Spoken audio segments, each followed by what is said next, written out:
Bismillahirrahmanirrahim. Assalamualaikum warahmatullahi wabarakatuh.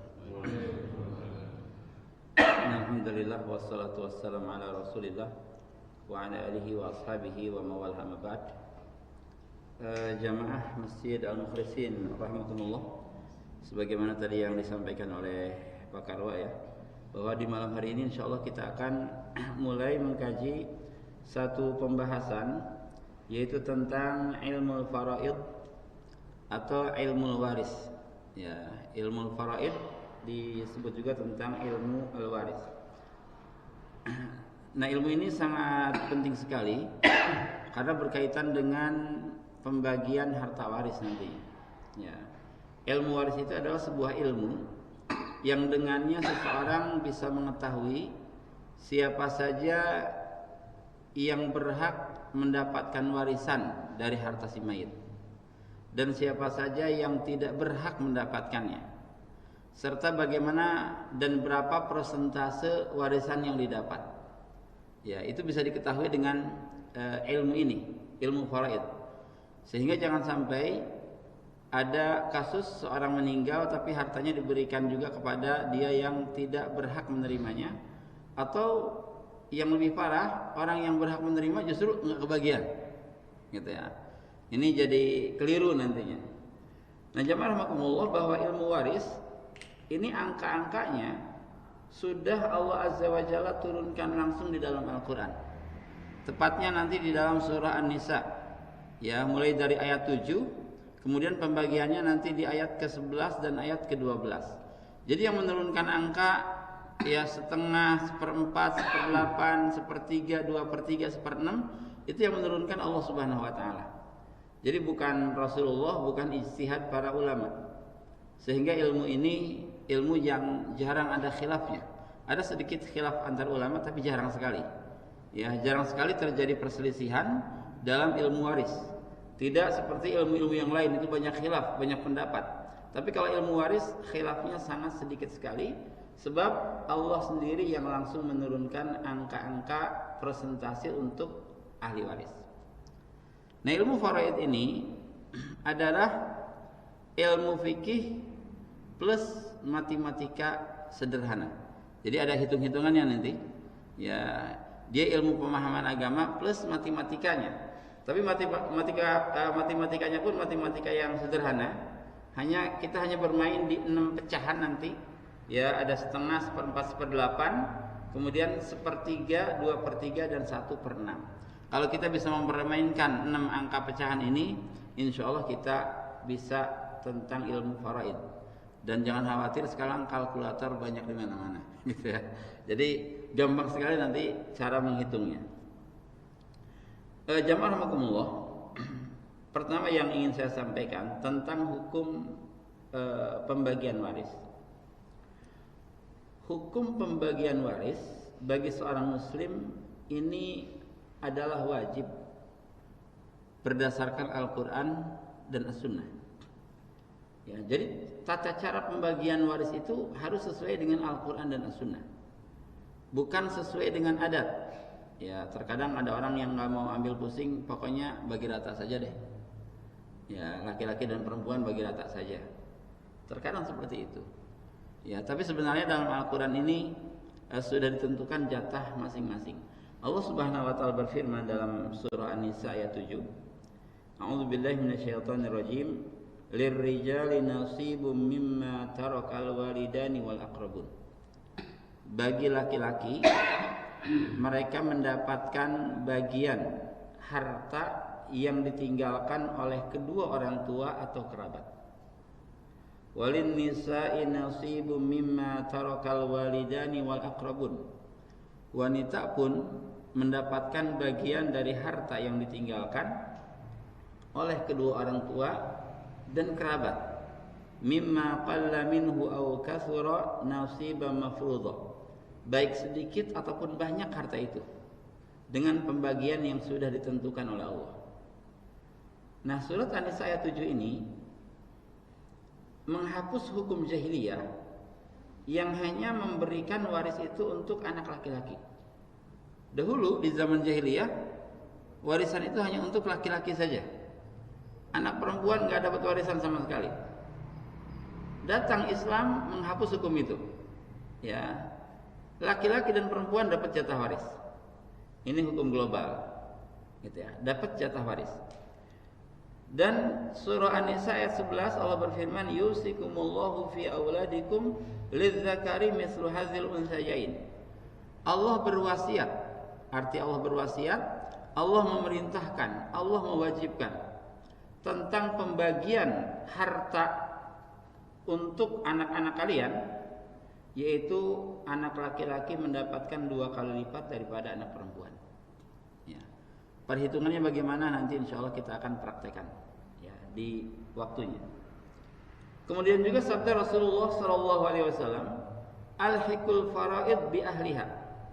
Berikan jatah waris itu kepada mereka yang berhak menerimanya. Ya, ada orang yang sudah ditentukan jatahnya.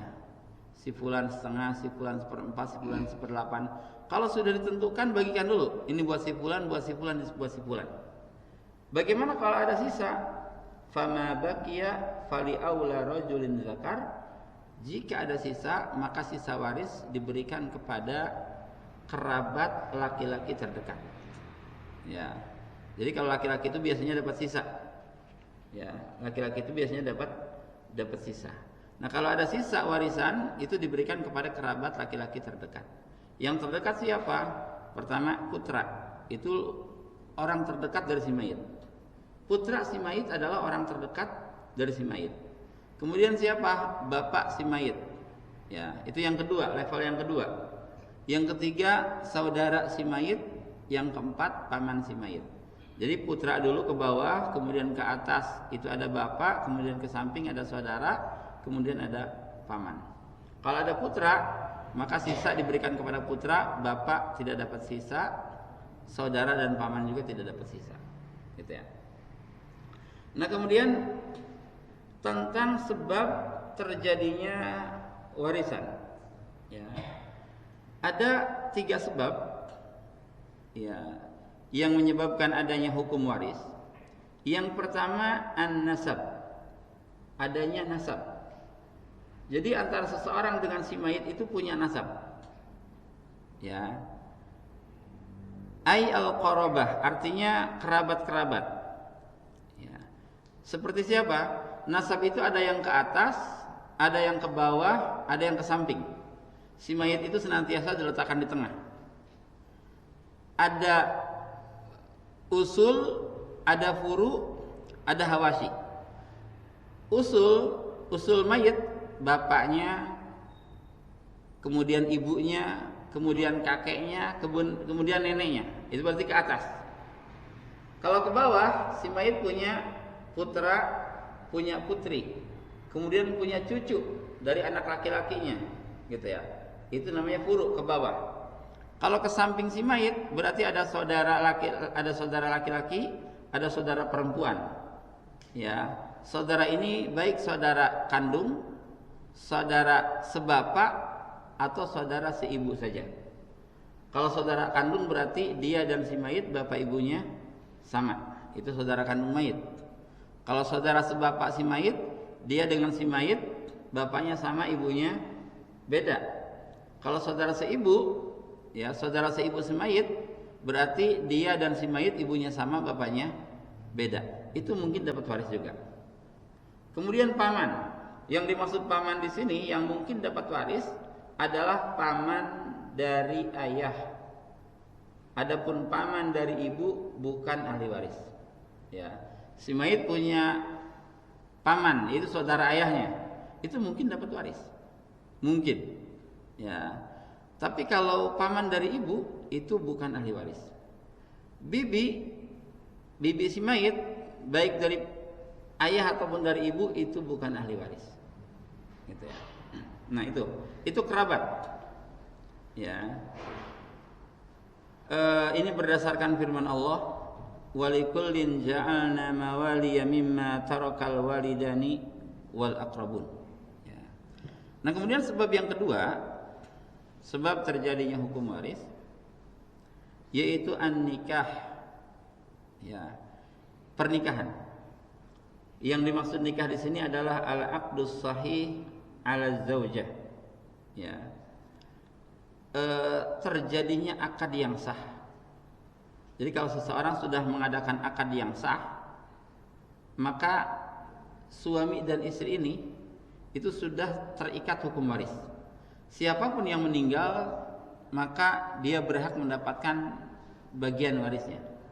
Ya, hal ini sebagaimana firman Allah, walakum nisfu ma taraka azwajukum. Kalian wahai para suami mendapatkan setengah harta dari yang ditinggalkan oleh istri kalian kalau dia tidak punya anak. Ya. Artinya suami mendapatkan harta dari si mayit kalau si mayit adalah istrinya. Jadi kalau ada akad walaupun belum berhubungan badan, ini terikat waris. Kalau terjadi perceraian, selama masa iddah harta waris itu pun masih tetap mengikat. Selama masa iddah. Ya, kalau masa iddahnya beres, maka sudah terputus hukum waris dan juga hukum pernikahan. Gitu ya. Jadi suami bisa mendapatkan warisan dari istri, istri pun bisa mendapatkan warisan dari suami. Kemudian yang terakhir, yang ketiga, sebab terjadinya waris yaitu al-wala. Al-wala ini adalah orang yang membebaskan seorang budak. Misalkan dalam sejarah Abu Bakar Siddiq radhiyallahu an itu membebaskan Bilal bin Abi Rabah. Nah, kalau Bilal bin Abi Rabah itu meninggal sebelum Abu Bakar, dia meninggal dan dia tidak meninggalkan kerabat untuk mewarisi hartanya, maka yang mendapatkan warisan adalah Abu Bakar. Ya, itu namanya al-wala, orang yang membebaskan budak. Nah, tiga hal ini yang menyebabkan terjadinya hukum waris, yaitu adanya nasab, kekerabatan, pernikahan, dan juga al-wala, membebaskan budak. Nah, kemudian ada penghalang-penghalang waris. Ya, ada penghalang-penghalang waris. Pertama, penghalang dari sifat. Ya, yaitu yang pertama al-kufru, karena kekufuran. Ya, Rasul bersabda, la yarisul kafirul muslima walal muslimu al kafira. Seorang kafir tidak bisa mendapatkan warisan dari seorang muslim, seorang muslim tidak bisa mendapatkan warisan dari seorang kafir. Tidak saling mewarisi. Ada satu keluarga Nasara, salah satu anaknya masuk Islam, jadi mu'alaf, gitu ya. Nah, kalau ayahnya meninggal dalam keadaan kafir, maka anak itu tidak mendapatkan warisan dari ayahnya karena beda agama. Ya. Sama ketika sang anak yang sudah masuk Islam ini meninggal dan dia meninggalkan harta, maka keluarganya yang masih kafir itu pun tidak mendapatkan harta dari si mayit ini. Itu ikhtilafuddin. Ya, perbedaan agama tidak menyebabkan adanya warisan. Ya, maka Rasul bersabda tadi, la yarisu al-kafiru al-muslima wal muslimu al-kafira. Ya.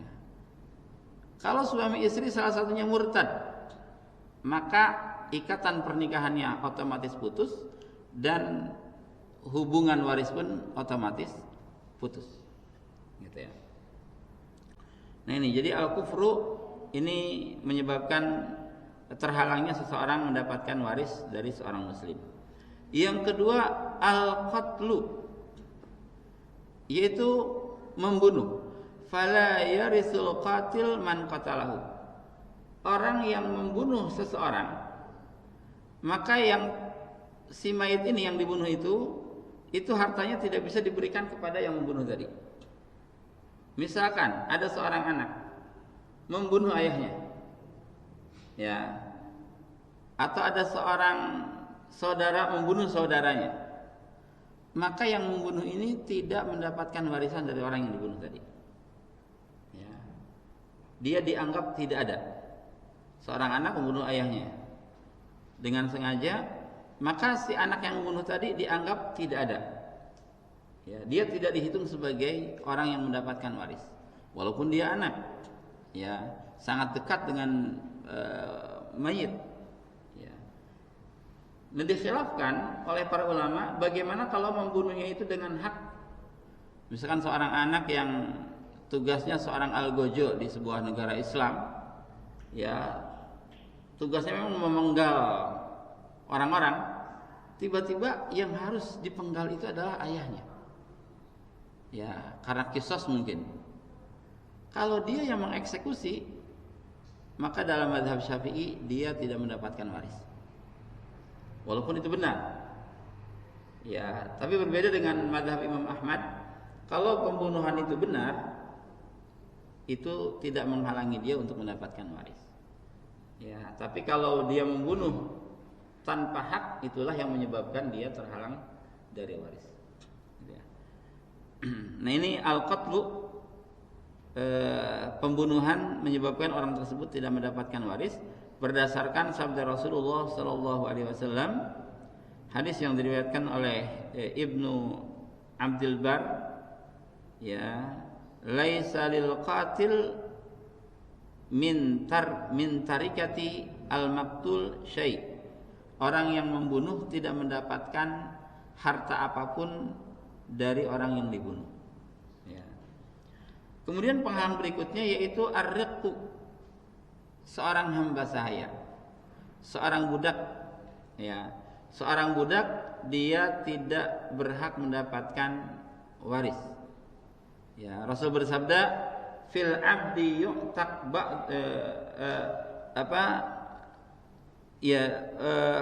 kecuali di sini kalau hambanya itu, ini maksudnya hamba secara total, ya.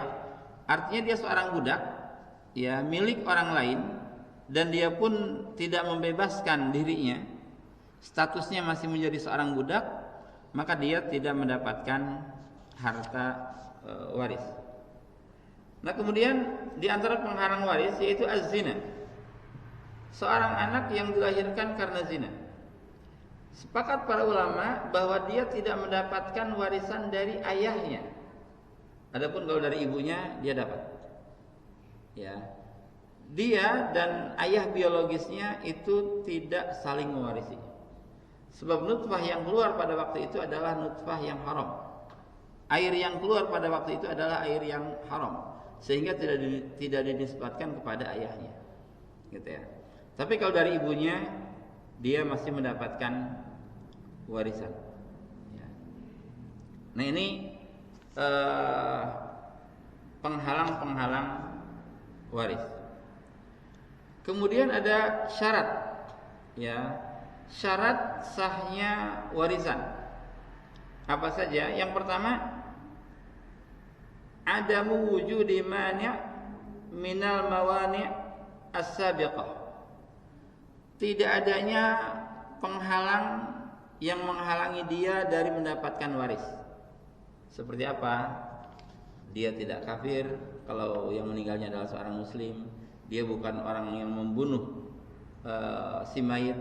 Dia juga bukan budak. Ya. Berarti tidak ada penghalang. Yang kedua, ya, mautul maurus walau hukman. Warisan akan ada kalau adanya orang yang meninggal. Jadi kalau masih sakit, walaupun sudah 6 bulan sakit, itu hartanya tidak boleh bagi-bagi. Dia bukan harta waris.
Dan orang yang mendapatkan warisan dari laki-laki ini ada 3 jenis.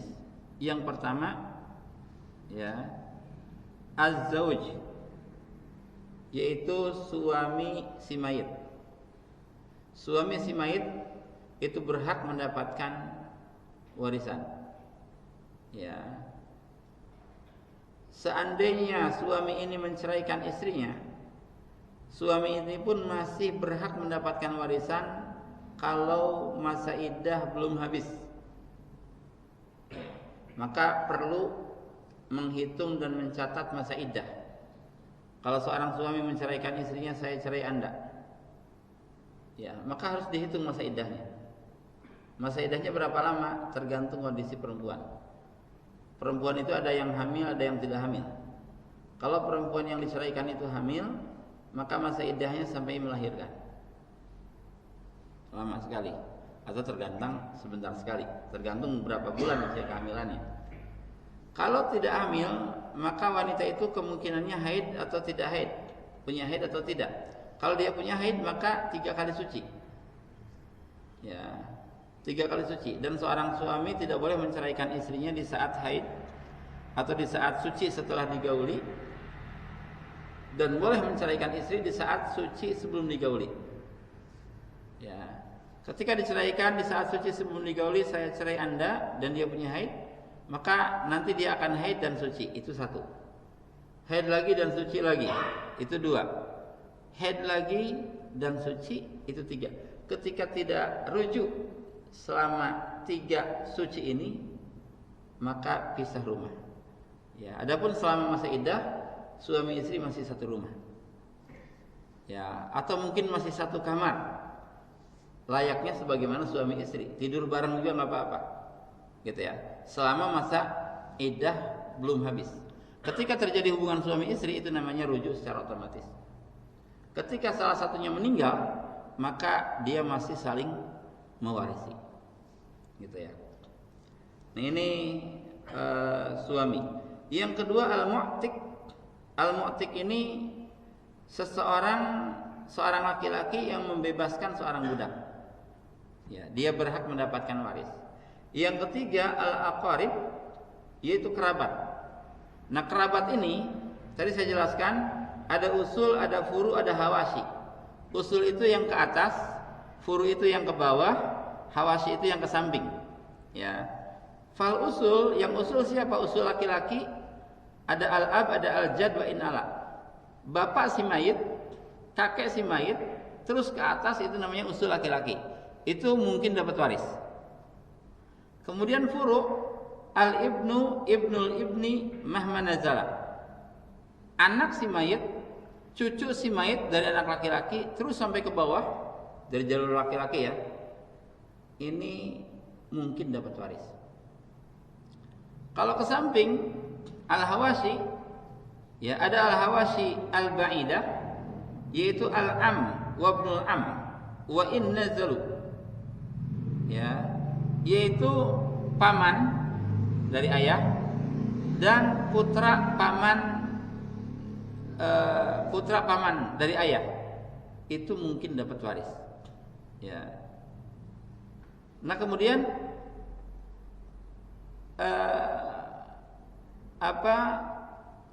berikutnya al-ikhwah atau saudara mayit. Saudara mayit itu ya baik saudara kandung, saudara seayah, atau saudara seibu, mungkin dapat waris. Ya. Tapi yang dapat waris nanti hanyalah kerabat terdekat. Ini baru kemungkinan. Ya, sebab yang mendapatkan waris adalah orang yang terdekat dengan mayit. Misalkan si mayit punya ayah, punya kakek. Kalau ayah mayit masih hidup, kakek mayit masih hidup, maka yang dapat hanyalah ayah saja. Kakek terhalang oleh ayah, gitu maksudnya. Enggak mungkin semuanya dapat. Si mayit punya putra, punya anak laki-laki. Si mayit juga punya cucu dari anak laki-laki. Maka yang dapat waris hanyalah putra saja. Cucunya terhalang oleh putranya. Kecuali kalau putranya tidak ada, maka cucunya yang dapat. Ya, cucu dari anak laki-laki. Adapun cucu dari anak perempuan itu bukan ahli waris. Ya, dia ulul arham. Ya, dia bukan ahli waris. Tapi cucu dari anak laki-laki itu yang ahli waris. Ya. Si putra mayit itu nanti akan menghalangi seluruh saudara mayit. Seluruh saudara mayit terhalangi oleh putra atau terhalangi oleh ayah. Ya, seluruh paman mayit itu pun terhalangi oleh putra atau terhalangi oleh ayah. Gitu ya. Jadi kalau putra dan paman itu seringnya tidak kebagian waris kalau si mayit punya putra anak laki-laki, kalau putri tidak menghalangi. Tapi kalau putra itu menghalangi seluruh saudara dan juga seluruh paman. Juga ayah ya menghalangi seluruh saudara menurut sebagian ulama dan juga paman. Tapi kalau putra disepakati. Ya, putra mayit itu menghalangi banyak orang. Gitu ya. Jadi ini hanya kemungkinan saja. Nah, sama ahli waris dari perempuan ini pun ada 3 macam. Pertama az-zaujah, yaitu istri si mayit. Ya. Yang kedua al-mu'tiqah, wanita yang membebaskan budak. Misalkan Khadijah radhiyallahu anha membebaskan siapa? Itu mungkin dapat waris. Kemudian zatu al-qarabah, yaitu kerabat si mayit. Ini ada 3 macam. Pertama usul. Usul itu berarti ada ibu, ada nenek, gitu ya. Walaupun ibu bisa menghalangi nenek, tapi kalau ibu tidak ada, nenek yang menempati posisi ibu, gitu ya. Gitu. Kemudian setelah usul, ya. Kemudian furu'. Furu' itu ke bawah, berarti al bintu si putri, bintul ibni wa in nazalat, kemudian putri cucu perempuan dari anak laki-laki. Ya. Putri si mayit, anak kandungnya, putrinya, atau putri dari cucu laki-laki. Adapun putra dan putri dari cucu laki-laki ataupun cucu perempuan dari anak perempuan itu bukan ahli waris. Jadi kaidahnya gini. Seseorang jika dihalangi antara dia dengan si mayit oleh perempuan, maka dia bukan ahli waris. Kecuali nenek. Itu satu-satunya. Ya, nenek itu kan dihalangi oleh ibu. Jadi nenek itu dapat baik nenek dari ayah ataupun nenek dari ibu, itu dua-duanya mungkin dapat waris. Ya. Walaupun dia dihalangi oleh wanita itu ibu, dia tetap ahli waris. Tapi yang lainnya tidak dapat. Si mayit punya putri, putrinya punya anak. Maka anak putrinya ini, anak putri si mayit itu bukan ahli waris. Karena antara dia dengan si mayit terhalangi oleh perempuan. Ya, jadi kaidahnya gitu. Kalau antara dia dengan si mayit dihalangi oleh perempuan, maka dia bukan ahli waris. Kecuali nenek. Itu satu-satunya yang dikecualikan. Gitu ya.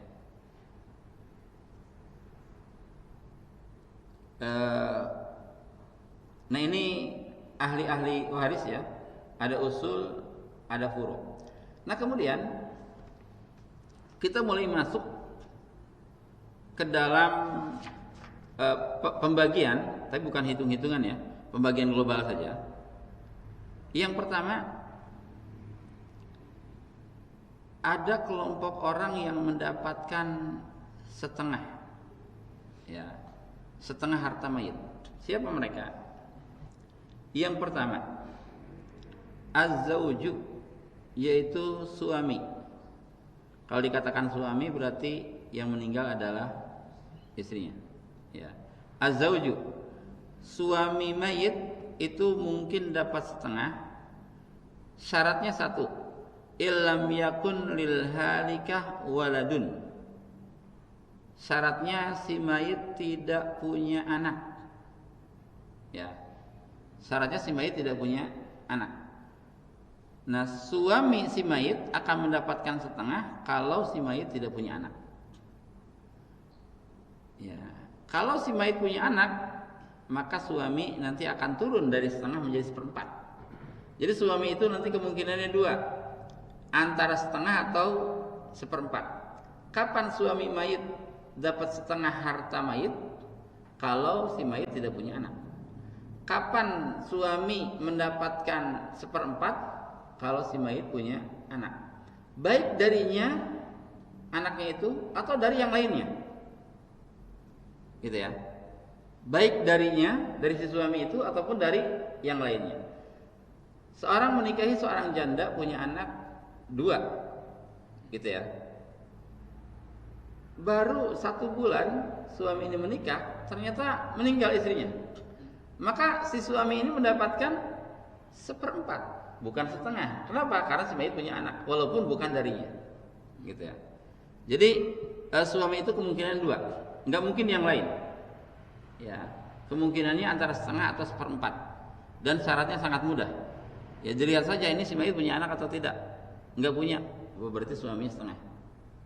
Oh, dia punya anak, berarti suaminya 1/4. Mudah, gitu ya. Nah ini. Jadi yang mendapatkan setengah adalah az-zauj, suami, dengan syarat si mayit tidak punya anak. Yang kedua al-bint, putri. Ya, putri si mayit itu akan mendapatkan setengah illam yakun ma'aha akhun au ukhtun au aksar. Ya. Dengan syarat si mayit dia hanya punya putri tunggal ini. Ya, si mayit tidak punya putra. Ya. Jadi kalau si mayit punya putri tunggal, maka dia setengah. Tapi kalau si mayit punya 2 putri, maka berubah, naik dari setengah nanti ke 2/3. Kalau si mayit punya putri dan putri, ya, maka ini menjadi asobah. Semuanya mendapatkan sisa harta dengan ketentuan li zakari mislu hadzal unsayain, laki-laki dapat 2 kali lipat daripada perempuan. Baik, syukron. Kita lanjutkan langsung saja kalau ada yang menanyakan atau mau bertanya silakan. Iya. Baik, terima kasih. Saya lupa yang pertama tuh. Baik, yang pertama itu tentang apa tadi? Oh, hukum waris ya. Iya, baik. Tentang hukum waris, ini wajib ditunaikan ya kapanpun ada orang yang meninggal setelah melakukan beberapa hal. Pertama, dikeluarkan dulu harta si mayit untuk pengurusan jenazahnya.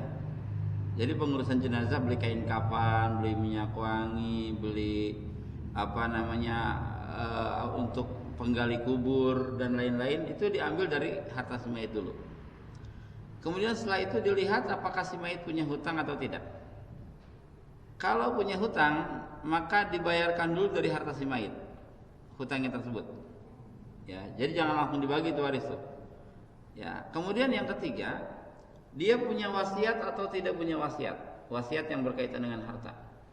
Ya, kalau kita ingin menitipkan wasiat, ya bismillahirrahmanirrahim.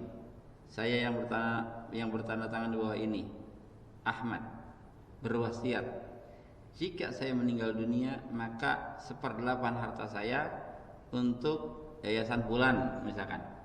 Kalau dia punya wasiat dan terbukti, maka tunaikan dulu wasiatnya. Walaupun nanti ada hukum wasiat tidak boleh lebih dari 1/3.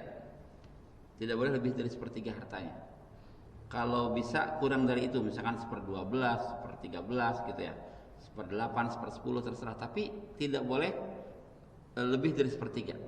Setengah misalkan, itu tidak sah wasiatnya, dikeluarkan 1/3. 1/3 itu maksimal. Yang kedua, wasiat itu tidak boleh diberikan kepada salah satu ahli waris. Kalau saya meninggal dunia, maka 1/8 harta saya untuk anak saya yang bernama fulan. Itu tidak sah. Sebab ahli waris akan mendapatkan warisan, gitu ya. Jadi itu waris harus diberikan secara cepat, ditunaikan secara cepat setelah melakukan tadi, membayar hutangnya, mengeluarkan harta untuk pengurusan jenazahnya, menunaikan wasiatnya jika ada. Ya. Sisanya itulah yang dibagikan sesuai dengan hukum Islam, sesuai dengan hukum waris. Nah, harta waris ini terbagi dua. Ada yang mudah dibagikan seperti rupiah, dolar, ringgit, itu mudah. Ada yang susah dibagikan. Bahkan mungkin pembagiannya akan menyebabkan harta tidak bermanfaat. Ya, seorang punya warisan berupa rumah. Ya, tipe 100. Ya, kali 102 per 120. Ya, misalkan gitu. Tapi ahli warisnya banyak. Anaknya ada 10 misalkan, istri 1, kemudian ada bapak dan ibunya. Ini rumah tidak mungkin dipotong-potong. Pemotongan rumah ini akan menyebabkan harta tidak terpakai, tidak bermanfaat. Jika demikian, maka harus dirupiahkan dulu. Dijual kepada siapa? Kepada keluarga terdekat dulu ditawarkan. Ya, sebelum ke yang jauh, mungkin ke salah satu ahli waris. Siapa yang mau bayar ini dengan harga yang disepakati, dia pun nanti akan mendapatkan jatah warisnya. Itu demikian. Ya, jadi yang terbaik itu memang yang tidak ditunda-tunda. Ya, ada orang pembagian waris ternyata si mayatnya sudah 40 tahun yang lalu, yang ngurusnya sekarang cucu-cucunya, gitu ya. Itu terkadang menjadi keributan antar saudara dikarenakan penahanan harta waris. Semakin cepat semakin baik, gitu ya. Nah, kemudian kalau si mayit meninggalkan seorang suami, dapat setengah. Setengahnya buat siapa? Nah, ini kita baru membahas suami saja. Ya, nanti akan banyak si mayit. Kalau gini, kalau kita ditanya tentang pembagian warisan, itu kita harus detail. Si mayit ini meninggalkan siapa saja dari ahli warisnya. Si mayit punya ayah dan ibu atau tidak? Si mayit masih punya kakek dan nenek masih hidup atau tidak? Si mayit punya suami atau tidak? Si mayit punya putra putri berapa? Sebab nanti hitungan pun itu akan berimbas terhadap perbedaan jatah. Ya, si mayit punya saudara atau tidak? Sisanya buat mereka itu. Gitu ya. Gitu, Pak. Wallahu a'lam. Seandainya Pak Salim meninggal, tinggal dilihat saja ahli waris Pak Salim siapa saja. Pak Salim punya istri. 1. Oke. Anak ada laki-laki dan perempuan. Berapa laki-laki, berapa perempuan? 2 laki, 2 perempuan. Iya, 2 laki, 1 perempuan. 2 laki, 1 perempuan. Baik. Ayah sudah tidak ada, ibu sudah tidak ada, saudara ataupun paman kalaupun ada itu terhalang oleh anak laki-laki. Gitu ya. Nah, seandainya bapak meninggal, maka bagaimana tata cara pembagian warisnya? Sebenarnya itu nanti ya. Cuma ini global saja ya. Global saja. Istri dapat 1/8. Istri itu kemungkinannya antara 1/4 atau 1/8. Istri mayit akan mendapatkan 1/4 kalau si mayit tidak punya anak. Istri mayit akan mendapatkan 1/8 kalau si mayit punya anak, baik anaknya laki-laki ataupun perempuan, baik 1, 2, 3 atau berapapun, gitu ya. Pokoknya punya anak saja, isi 1/8. Sisanya setelah 1/8 diberikan kepada istri, sisanya itu untuk anak laki-laki dan untuk anak perempuan. Itu namanya asobah, itu namanya sisa. Setelah 1/8 untuk istri, sisanya untuk anak laki-laki dan anak perempuan. Dibagi berapa? Karena ketentuannya yusikumullahu fi auladikum lidzakari mithlu hadzal unsayain. Anak laki-laki dapat 2 kali lipat daripada anak perempuan, maka 2 anak laki-laki dikali 2 dulu jadi 4. Plus 1 anak perempuan jadi 5. Sisa harta dibagi 5. Laki-laki ngambil 2 kali, perempuan ngambil 1 kali. Itu seperti itu. Mudah. Nah, kapan kita ini ke orang tua? Ini kalau misalkan orang tua masih ada,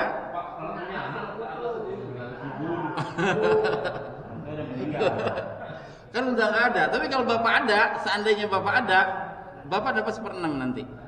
Seandainya ada.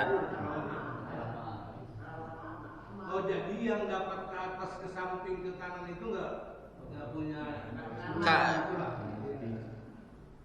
Iya, Pak Ustaz. Kalau bapak masih punya bapak nih, Pak ini ya, Pak apa tadi? Rasalin. Rasali. Ya. Kalau bapak Rasali masih punya ayah, gitu ya, masih hidup, dan bapak meninggal duluan, maka si ayah ini, ayah si mayit, itu mendapatkan 1/6. Gitu ya. Kalau saya belum punya anak. Enggak, punya anak dan punya bapak maksudnya. Jadi gini, ada 5 orang yang tidak mungkin tidak pasti dapat waris. Pertama, ayah mayit, ibu mayit, itu pasti dapat waris. Itu ke atas ya, itu nggak ada yang menghalanginya. Kalau ke bawah, putra dan putri itu pasti dapat, suami atau istri itu pasti dapat. 5 orang ini pasti dapat waris. Tapi kalau saudara bisa terhalang oleh anak, saudara mayit bisa terhalang oleh bapak, apalagi paman. Jadi 5 orang ini yang paling dekat dengan si mayit itu tidak mungkin terhalang. Ya, bapak mayit, ibu mayit, putra mayit, putri mayit, suami atau istri mayit itu tidak ada yang menghalangi. Cuma ya, apa tadi ada wasiat yang kalau beliau meninggal, maksud supaya lebih jelas ya. Terus istrinya masih hidup, hartanya nggak boleh dibagikan dulu gitu. Nah ini kan agak bertentangan nih. Kira-kira gimana Ustaz? Iya, sebenarnya itu wasiat yang bertentangan dengan syariat Islam. Artinya siapapun yang meninggal duluan, dia berhak mendapatkan warisan itu. Ya, dia berhak mendapatkan warisan. Baik setelah itu dia menikah lagi ataupun tidak, gitu ya. Harta yang mana ini Pak Ustaz? Kalau ada hartanya itu tidak bergerak gitu kan? Kalau emas ya gampang lah bisa ini. Tapi kalau rumah misalnya, jadi itu istri kita tahu juga dari atas nama bapak kan gitu maksudnya. Iya. Iya. Itu kalau bisa dipotong-potong, dibagi-bagi, kalau ada rumah dan tanah yang sangat luas, itu terkadang bisa dibagi-bagi, gitu ya. Tapi kalau tidak, maka dirupiahkan, ditawarkan kepada salah satu ahli waris, rupiahnya itu yang nanti dibagi-bagi, gitu ya. Iya Pak, silakan. Satu dulu Pak, satu dulu. Ini kan harus detail nih, jelas nih. Oh, rasanya kejam amat. Nah, kan apa sih salahnya istri itu di situ dulu. Tapi kalau nggak ada lagi, berdua udah nggak ada, barulah itu dijalankan gitu. Gini Pak, kalau ahli waris itu sepakat untuk tidak dijual, kalau ahli waris sepakat untuk nanti ditangguhkan itu nggak apa-apa. Dengan kesepakatan. Dari saya ini Pak. ini wasiat. Dari saya, bukan dari mereka. Iya, iya. Saran lah itu namanya saran. Ya. Itu saya kasihan kan kalau kita pergi semuanya juga pada pergi gitu loh. Logika terus tangan pada pergi ini dijual nih. Nggak tahu dia gimana gitu. Cuma 1/8 berapa lah Pak kan? Kadang-kadang di apanya kan? Nah itu yang saya maksud itu situ. Kok kejam amat gitu. Makanya kalau ibumu nikah punya cucu Menikah. Misalnya nikah, saya kan meninggal kan, kita kasihkan bagiannya, tapi jangan coba-coba ke rumah ini lagi. Itu saya bilang, kalian ini yang ngurus ahli waris. Istri no, dia bilang gitu Pak. Diam itu istri saya.